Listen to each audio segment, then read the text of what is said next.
नमस्कार, मी राहुल कुलकर्णी. एनडीटीव्ही मध्ये तुमचं स्वागत आहे. छत्रपती संभाजीनगर इथून प्राध्यापक बाळासाहेब सराटे आपल्याशी जोडले गेलेले आहेत. बाळासाहेब, तुमचं एनडीटीव्ही मध्ये स्वागत आहे. जय शिवराय. थँक्यू.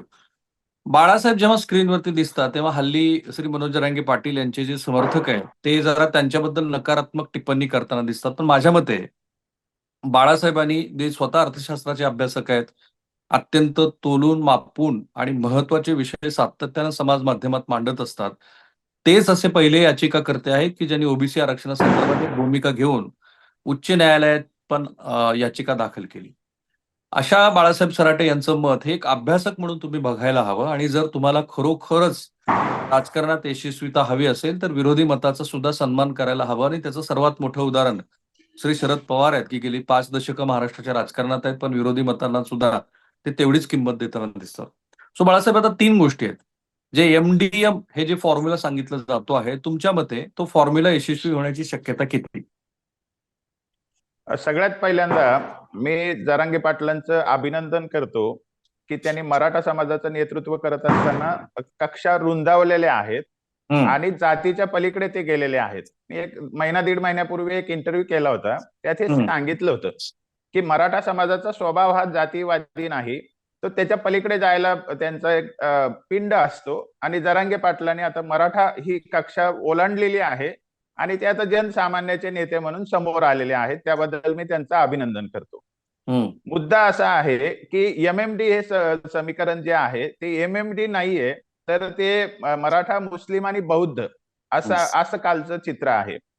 आता याच्यामध्ये आपल्या देशामध्ये उदाहरण तुम्हाला सांगतो की मायावतीचा जो 2007चा प्रयोग झाला उत्तर प्रदेश मधला, आणि त्यावेळेला असं म्हटलं जात होतं की हे समीकरण महाराष्ट्रात सुद्धा येईल. मी त्याही वेळेला सांगितलं होतं हे होणार नाही महाराष्ट्रामध्ये, कारण उत्तर प्रदेशामध्ये ब्राह्मण आणि मायावती एकाच रिलिजनचे आहेत, एकाच धर्माचे आहेत. तिथे ते हाती नाही, हे गणेश आहे, ब्रह्मा विष्णू महेश आहे असं म्हणू शकत होते. तसं महाराष्ट्रात नाहीये. महाराष्ट्रात राजकारणाला धार्मिक वेगवेगळे पदर आहेत आणि इथे हिंदू आणि बौद्ध हे एका ताटात आलेले नाहीयेत राजकीय दृष्ट्या.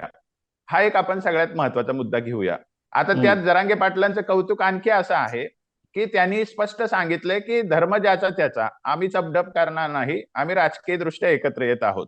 हे जरांगे पाटलांसाठी अगदी बरोबर आहे. परंतु बौद्धांचं उदाहरण तुम्हाला मी सांगतो. आता बौद्ध काय अपेक्षित करतायत की ते रिझर्वेशनच्या सीटवर जरांगेंकडून पाठिंबा अपेक्षित करतायत. बरोबर. पण रिझर्वेशन ज्या सीटचं आहे सर, त्या हिंदू एससीसाठी ते सीट्स आहेत. म्हणजे हिंदू किंवा शिखांनाच फक्त इलेक्शन लढवता येतात, लोकसभेचे किंवा विधानसभेचे. तिथेच ते हिंदूंच्या सीटवर बौद्ध म्हणून वाटा मागतायत, तिकीट मात्र हिंदू म्हणून भरतायत. ही हिंदूंच्या धर्मातली ढवळाढवळ आहे की नाही हा एक मुद्दा आहे. आता मी मुस्लिमांचं तुम्हाला सांगतो. तुमच्या प्रश्नाचं उत्तर आधीच देतो की ही एमएमडी युती आहे, एमएमडी नसून मराठा, मुस्लिम आणि बौद्ध अशी ही युती आहे. ती या वेळेला मराठ्यांच्या दृष्टीने या निवडणुकीमध्ये फारशी प्रभावी ठरणार नाही, हे पहिलं उत्तर देतो. त्याची कारण मी सांगतो आता कशी. तुम्हाला मी 4 उदाहरणं देऊन हे अधिक स्पष्ट करतो. मी तुम्हाला एक काल लिंक पाठवली होती. मी स्वतः नोमानी साहेबांचं एक 9 मिनिटांचं क्लिप आहे, ती ऐकलेली आहे आणि ती मागच्या आठवड्यातलीच आहे. त्यांनी महाविकास आघाडीच्या नेत्यांना एक अपील केलेलं आहे, जिथे जिथे मुस्लिम बहुलता आहे त्या ठिकाणी किमान 25 जागा अशा आहेत की त्या ठिकाणी मुस्लिम उमेदवार अपरिहार्यपणे दिला पाहिजे, असं त्यांनी त्या पक्षांना गळ घातलेली आहे. नवे नवे त्यांनी नावे दिलेली आहे की या मतदारसंघात आम्हाला मुस्लिम उमेदवार पाहिजे. तुम्ही जर कमी प्रतिनिधित्व दिलं याच्यापेक्षा तर आम्हाला अन्य पर्याय खुले आहेत, असंही त्यात ते म्हणतात. त्यात 2 मतदारसंघ संभाजीनगरचे आहेत, मध्य आणि पूर्व. आता तुम्हाला मी 4 मतदारसंघाचं उदाहरण देतो. संभाजीनगर मध्य, संभाजीनगर पूर्व जिथे एमआयएम चे उमेदवार आहेत, आणि सिल्लोड जिथे शिवसेना शिंदे गटाचा उमेदवार आहे अब्दुल सत्तार, आणि बीडच्या आष्टीमध्ये महबूब शेख हे राष्ट्रवादी शरद पवारांचे उमेदवार आहेत. आता या 4ही ठिकाणी रणनीती कशी असणार मुस्लिम समाजाची मी तुम्हाला सांगतो की आता जर एमआयएमचा कॅन्डिडेट निवडून आणायचा असेल तर जरांगे पाटील असं कधीही म्हणू शकणार नाही की आमचा मराठा म्हणून एमआयएमला पाठिंबा आहे आणि म्हणून एमआयएमच्या उमेदवाराला तुम्ही मत द्या, असं हम्म. म्हणणं शक्य नाहीये. हे मुस्लिम समाजाला सुद्धा माहिती आहे.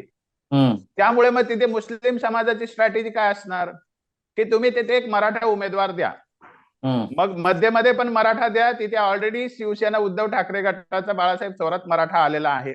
हम्म. तिथे प्रदीप जयस्वाल आहे शिंदे सेनेचे. आता इकडे पूर्वमध्ये अतुल सावे आहेत. त्या ठिकाणी काही मराठा असतील पण ते प्रभावी नाहीत. तिथे मुस्लिम उमेदवार आणखी एक आलेला आहे आणि तिथे याच्याकडून काँग्रेसकडून लहू शेवाळे धनगर समाजाचे आहे. हम्म. तिथे जर जलील यांना निवडून आणायचं असेल तर तिथे एक मराठा उमेदवार देण्याची गरज आहे. ही मुस्लिमांची स्ट्रॅटेजी सांगतो मी तुम्हाला. म्हणजे मध्य आणि पूर्वमध्ये जरांगेंनी उमेदवार देणं हेच एमआयएमचा उमेदवार निवडून आणण्यासारखं आहे. ओके. कारण ते एमआयएमच्या उमेदवाराला मत द्या असं म्हणू शकत नाही. युती ही एमआयएमशी नाहीये. त्याच्यानंतर सिल्लोडमध्ये तुम्हाला सांगतो, अब्दुल सत्तारांना निवडून आणायचं असेल तर मराठा उमेदवार तिथे दिला पाहिजे, कारण तिथे हिंदू डिवायडेशनची गरज आहे. तिथे जरांगे म्हणू शकणार नाही अब्दुल सत्तारांना मत द्या. मुस्लिमांची इच्छा आहे अब्दुल सत्तारांना मत द्यायची. तिथे जरांगेंनी उमेदवार दिला पाहिजे, ही स्ट्रॅटेजी असणार आहे. आता तुम्हाला मी आष्टीमध्ये पण सांगतो. आष्टीचा जो उमेदवार आहे महबूब शेख, त्या ठिकाणी धस उमेदवार आहेत, बाळासाहेब आजबे उमेदवार आहेत. तिथे महबूब शेख निवडून आला पाहिजे. तिथे एक मराठा स्ट्रॉंग उमेदवार देणं आवश्यक आहे. जरांगेंचा उमेदवार तिथे दिला गेला पाहिजे. आता हे 4 मी वेगळ्या पक्षाचे वेगळे उमेदवार सांगितले. करेक्ट. हे मी का सांगतोय तर मुस्लिम धर्मगुरूच्या माध्यमातून ही जेव्हा युती होते तेव्हा त्याचे अर्थ आपल्याला इतिहासाच्या याच्यावर कसोटीवर तपासावे लागतात. बरोबर. मुस्लिम समाजाची निवडणुकीची एक रणनीती असते. एकच मिनिट बाळासाहेब, जरा मला आधी हे प्रेक्षकांना तुमच्या माध्यमातून स्पष्ट करू द्या. तुम्हाला असं सूचित करायचंय का की मधल्या काळामध्ये इम्तियाज जलील जे जाऊन भेटले मनोज जरांगे पाटलांना, तर ऍक्च्युली मुस्लिम धर्मगुरूच्या माध्यमातून ही जी युती आहे ती एमआयएम आणि मनोज जरांगे पाटील अशीच आहे, ती छुपी आहे, प्रत्यक्षात सांगितली गेलेली नाहीये? नाही, त्याच्यामध्ये मनोज जरांगे पाटलांना नोमानीपर्यंत पोहोचवण्याचं काम जलील साहेबांनी केले. यात काहीच असत्य काहीच नाहीये. परंतु मुस्लिम समाज हा केवळ एमआयएमशी निगडीत नाहीये सर. ही क्लिप फार महत्वाची मी तुम्हाला पाठवलेली आहे. त्यांचा मोटिव्ह आणि त्यांचे ऑब्जेक्टिव्ह, म्हणजे त्यांची प्रेरणा आणि उद्दिष्टे समजून घेऊया आपण. मी विरुद्ध नाही कोणाच्या, मी राजकीय नीती समजून सांगतोय. त्यांची नीती काय आहे तर पहिल्यांदा मुस्लिमांना प्रतिनिधित्व जास्त मिळालं पाहिजे. मग ते काँग्रेसमधून मिळू देत किंवा राष्ट्रवादीकडून मिळू देत किंवा सेक्युलर पार्टी कोणाकडूनही मिळू देत. पहिलं हे आहे. दुसरं एमआयएम कडून पण मिळालं पाहिजे. तिसरं समाजवादी पार्टीकडून पण मिळालं पाहिजे. म्हणजे सगळीकडून मुस्लिमांचं प्रतिनिधित्व वाढवणं हा त्यांचा पहिला उद्दिष्ट आहे. हे मोटिव्ह आहे त्यांचं. दुसरा मोटिव्ह काय आहे, ज्या ठिकाणी मुस्लिम उमेदवार दिला नसेल, राहिला असेल, तिथे मुस्लिम बहुलता जर असेल तर जरांगेच्या माध्यमातून तिथे मुस्लिम उमेदवार देऊन निवडून आणता येतो का ते बघणं, म्हणजे पुन्हा प्रतिनिधित्व वाढवणं. आज ते काही तुम्ही बाळासाहेब असं सूचित करू इच्छिताय का की ऍक्च्युली ही जी काही मुस्लिम धर्मगुरू आणि मनोज जरांगे पाटील यांची युती आहे ती प्रत्यक्षामध्ये मुस्लिम समुदायाच्या फायद्याची आहे आणि त्यासाठीच मनोज जरांगे पाटील यांच्याशी ही मंडळी जाऊन भेटतायत, सांगतायत, कारण तुम्ही पुन्हा पुन्हा मुस्लिम रिप्रेझेंटेशन वाढवण्याच्या दृष्टीने प्रयत्न होत आहेत असं सूचित करतात? मी म्हणतं काही सांगत नाही. मला जो अभ्यास आहे, इतिहास आहे आणि तुम्हाला क्लिप पाठवलेली आहे, ती क्लिप ओपन आहे युट्यूबवर. त्यांना प्रतिनिधित्व वाढवायचा हा पहिला मोटिव्ह आहे. दुसरा मोटिव्ह, कोणी असं म्हणेल की बाळासाहेब मग हा वापर करून घेतला जातो आहे मराठा समाजाचा? आम्ही अजून त्याच्याकडे येतो. तो शब्द वापरील मी थोडं पुढच्या टप्प्यात. मला जे सांगायचं आहे 3 मोटिव्ह आहेत. एक म्हणजे प्रतिनिधित्व वाढवणे, त्याच्यात सेक्युलर पार्टीकडून वाढवणे, दुसरं एमआयएम कडून वाढवणे, समाजवादी पार्टीकडून वाढवणे, जिथे नाही पण मुस्लिम बहुलता आहे तिथे जरांगेंकडून वाढवणे, हा पहिला त्यांचा महत्वाचा मुद्दा आहे. दुसरा महत्वाचा जो मुद्दा आहे, जो कॉमनली जरांगे बरोबर जुळता असं प्रायमा फॅसी दिसतं, ते जुळत नाही पण जुळता असं म्हटलं जातं, तो म्हणजे भाजपच समान शत्रू आहे. म्हणजे मग एवढं झालं, आता या मुस्लिम उमेदवार आणताना तर भाजप शत्रू आहेच, त्यांचं काही उमेदवार भाजपचे असणारच नाहीये, तिथे तर भाजप पडणारच आहे. त्याच्याशिवाय भाजप पाडायचा आहे, म्हणजे मुस्लिम आणायचे, हे पहिला टप्पा. दुसरा टप्पा, जिथे मुसलमान उमेदवार नाहीत तिथे जरांगेच्या माध्यमातून भाजपचे उमेदवार पाडायचे. हे समान मुस्लिम लोकांचं मोटिव्ह आणि उद्दिष्ट असं आहे. आता जरांगेंचं मोटिव्ह काय, जरांगेंचा मोटिव्ह आहे की आर्थिक कुचंबना जी झालेली आहे, जे संकट आलेले आहेत समाजावरती, मराठ्यांचा मोटिव्ह बाजूला पडला, त्याच्यावरही बोलेन मी. परंतु जरांगेंचं काय उद्दिष्ट आहे, ते जे बोलत आहेत, युवकांचे प्रश्न, शेतकऱ्यांचे प्रश्न, रोजगाराचे प्रश्न, शेतीचे प्रश्न, आणि यांनी काहीच दिलं नाही समाजाला. कर्जमुक्ती दिली नाही, शेतीमालाला भाव दिला नाही, हे त्यांचे जनरल प्रश्न आहे. आता हा मोटिव्ह थोडी मुसलमानांचा आहे. त्यांना तर कोणी उमेदवार मुसलमान चालतो, त्यांचा प्रतिनिधित्वाचा प्रश्न आहे. आणि जरांगे पाटलाला प्रतिनिधित्वाचा प्रश्न नाही, कारण मराठा तर भरपूर निवडून येतात. जरांगे पाटलाला स्वतःचे एस्टॅब्लिशमेंट पाहिजे. मुस्लिम धर्मगुरूंना स्वतःचे एस्टॅब्लिशमेंट काही नकोय, त्यांना मुसलमान उमेदवार निवडून आणायचा आहे. दुसरा टप्पा त्यांचा भाजपला हरवायचा आहे. जरांगे पाटलाला फक्त भाजपला हरवायचं आहे. का, कशासाठी, त्याचे उत्तर नाहीत. आता मूळ मुद्दा अजून तुम्हाला मी बौद्धांचं सांगतो. आता एकाचा निकाल लावू आपण आधी, कारण मला तुम्हाला आकार पटेल नावाचे गुजरात मधले एक पत्रकार आहेत आणि त्यांनी सुंदर पुस्तक लिहिले त्यांनी. हो. आणि त्या पुस्तकामध्ये 2002ला गुजरातमध्ये ज्या दंगली झाल्या त्याचं विवेचन केलंय. त्या विश्लेषणामध्ये असं दिसतं आहे की तिथला जात घटक म्हणून जो पटेल आहे, तो पटेल ट्रॅडिशनली दंगलीतल्या आरोपींची यादी काढली तर त्याचं प्रमाण 80% अधिकचं दिसतं. महाराष्ट्राच्या संदर्भामध्ये हा विषय विसरून चालणार नाही की महाराष्ट्रामध्ये सुद्धा जो जात घटक प्रबळ आहे, अर्थात मराठा समाज आहे. महाराष्ट्रामध्ये धार्मिक अंगाने जेव्हा मराठा समाजाचं विश्लेषण केलं जातं तेव्हा तो हिंदुत्ववादी असतो, याच्यात काही दुमत नाही. अगदी छत्रपती शाहू महाराजांच्या कोल्हापूरमध्ये पण आपण बघितलं की मोठ्या संख्येनं रस्त्यावरती समाज आला. मला थेट प्रश्न विचारायचा आहे की मराठा समाज जरी तो आज मनोज जरांगे पाटील यांच्या पाठीशी असला तरी तो मुस्लिम समुदायाला मत देईल का? नाही, मोटिव्ह महत्वाचा आहे.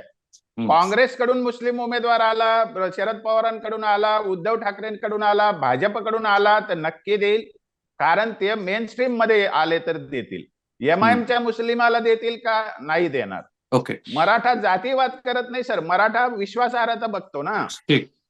त्यामुळे मराठा असं नाहीये. मुळात मराठा दंगलीमध्ये पुढे असतो का? असा मराठा समाज दंगलीमध्ये पुढे नसतो. पक्षीय, समजा शिवसेनेच्या माध्यमातून असेल किंवा कोणाची जाहीर भूमिका असेल त्याच्या माध्यमातून असेल, मराठा कधी दंगलीत मराठा म्हणून उतरलेला नाही. इव्हन नामांतराच्या विरुद्ध पण तो मराठा म्हणून कधी उतरलेला नव्हता. मला हे सांगायचं आहे की मराठा हा सुज्ञ समाज आहे, जो महाराष्ट्राचा कस्टोडियन आहे. त्याला महाराष्ट्राची संस्कृती, महाराष्ट्राचा धर्म, महाराष्ट्राची पण इथे थोडी गफलत काय आहे की इथे मात्र मनोज जरांगे पाटील यांच्या भोवती समाज जो एकवटलाय तो मराठा म्हणूनच एकवटलेला आहे, कारण त्याला आरक्षण हवं आहे. अशा वेळेला जेव्हा मनोज जरांगे पाटील म्हणतील की अमुक अमुक हा मुस्लिम उमेदवार आहे पण त्याला आपल्याला मतदान द्यायचं आहे, तो मनोज जरांगे पाटील यांच्या आजूबाजूला असलेला जो मराठा समाज आहे जो त्यांच्यावर विश्वास ठेवून आहे, थेटच प्रश्न आहे माझा की तो मराठा समाज मुस्लिम उमेदवाराला पाठिंबा देईल का, मत देईल का? माझं स्पष्ट मत आहे की पक्षाचे उमेदवार असतील त्या ठिकाणी मत दिले जाऊ शकतात. जरांगे पाटील म्हणतात हा एक्स मुस्लिम माणूस आहे, तो जर प्राध्यापक असेल, IAS असेल, CEO असेल किंवा स्वतःची इमेज असलेला एखादा मुस्लिम सर्वसामान्य समाजासारखा काम करणारा असेल, त्याला जरूर मत देतील मराठा समाज. जरांगे पाटलांचं ऐकून पण देतील. पण नोमानी साहेबांच्या माध्यमातून आलेल्या एखाद्या उमेदवाराला मत देतील का, तर मला डाऊट आहे. आता मला हे सांगायचं आहे की जरांगे पाटलांचा मोटिव्ह आणि ऑब्जेक्टिव्ह काय ते आपण समजून घेतलं पाहिजे. जरांगे पाटलांचं मूळ आंदोलन मराठा समाजाला ओबीसीत घालण्यासाठी आहे. आता तो विषय लुप्त झालेला आहे. मराठा समाजाला या इलेक्शन मध्ये नोमानी साहेब आणि जरांगे पाटील यशस्वी झाले तरी सुद्धा काय मिळणार आहे हा प्रश्न शिल्लक राहतो. तर माझं स्पष्ट मत आहे, या निवडणुकीतून जरांगे पाटलांचे आणि नोमानी साहेबांचे 50 उमेदवार जरी निवडून आले तर मराठा समाज ऍज सच काहीही मिळणार नाहीये, जास्तीचं काही मिळणार नाही. उलट आयसोलेशन मध्ये मराठा जाणार आहे. आणि आयसोलेशन या अर्थाने आहे की आता मेन स्ट्रीम पॉलिटिक्स मध्ये जे महायुती महाआघाडी आहे त्याच्यापैकी कोणीतरी सत्तेवर येणार आहे. हा घटक वेगळा पडणार आहे. सरकारकडे त्याची बार्गेनिंग पॉवर कमी होणार आहे, कारण त्याने ऑलरेडी सरकारला दोन्ही बाजूने विरोध केलेला आहे. हा आयसोलेशनचा धोका मोठा या समाजासमोर आहे. दुसरी गोष्ट, जरांगे जे उद्दिष्ट ठेवतात सामान्य समाजाच्या आर्थिक कुचंबनेचे, त्याचा कोणताही इथे सोडवणूक जरांगे पाटील करू शकणार नाही. कारण तो अजेंडा तर शरद पवार साहेबांचा सुद्धा आहे. जे जरांगे काल बोलले तो सगळा अजेंडा शरद पवार साहेबांचा आहे. आरक्षण ओबीसीतलं सोडलं तर शरद पवार साहेब उजवे मग जरांगेंपेक्षा हा अजेंडा राबवण्यामध्ये. ठीक. त्यामुळे जरांगेंच्या मागे का जावं असा प्रश्न शिल्लक राहतो. तिसरा प्रश्न बौद्धांचा मोटिव्ह आणि नाही, मला जरा ऑब्जेक्टिव्ह. बौद्ध संदर्भात वेगळं तुम्हाला विचारायचं आहे आणि थोडा प्रश्न मी मोठा विचारणार आहे. बौद्ध म्हणजे आता ज्याची मांडणी एमएमडी म्हणजे दलित म्हणताय, तर मुळामध्ये तुम्हालाही माहिती आहे की दलितामध्ये बौद्ध समाजाचं प्रमाण हे अधिक आहे. जवळपास 30-40% बौद्ध असतील.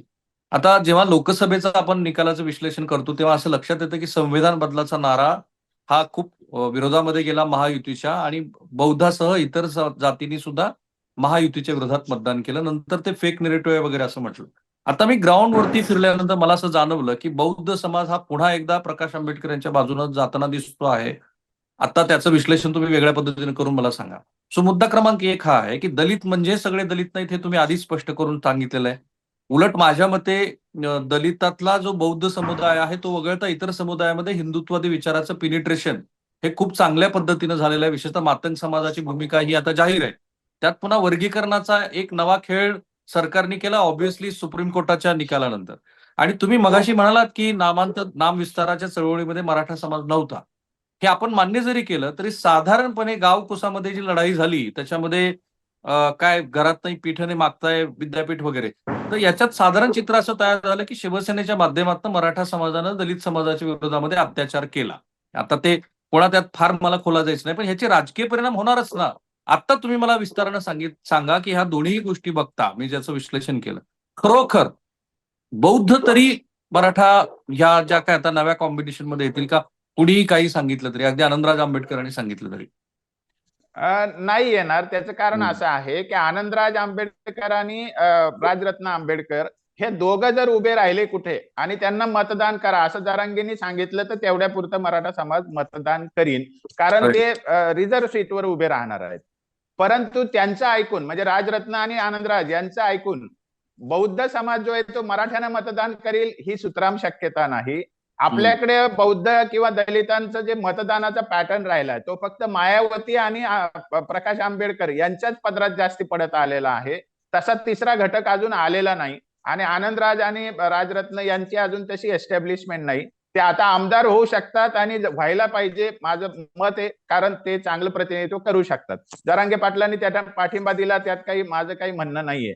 पण जेव्हा घटना किंवा बाकीच्या गोष्टी येतात तेव्हा तुम्ही हिंदू सीटवर बौद्ध म्हणून उभे राहणार आहात हा प्रश्न पण फार महत्वाचा होतो. आणि माझं एक अजून आशादायी म्हणणं असं आहे की जरांगे पाटलांनी जे आता प्रयत्न केलेले आहेत बौद्धांना पण बरोबर घेण्याचे, ते रिलिजन म्हणून असो की जात म्हणून असो, ते एक चांगलं पाऊल आहे. म्हणजे जे गैरसमज आहे ते निदान प्रायमा फॅसी प्राथमिक दृष्ट्या दूर होण्याची शक्यता आहे.